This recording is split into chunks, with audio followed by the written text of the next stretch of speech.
मनोबुद्ध्यहङ्कारचित्तानि नाहं न च श्रोत्रजिह्वे न च घ्राणनेत्रे न च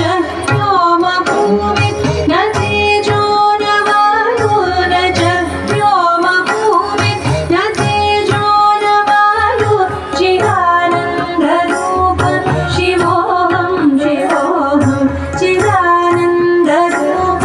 शिवोऽहं शिवोऽहं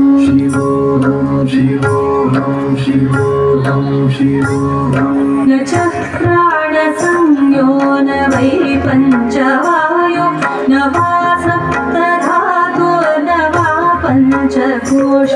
न च प्राणसंज्ञो न वै पञ्चवायो न वा सप्तधातु न वा पञ्चकोश न वा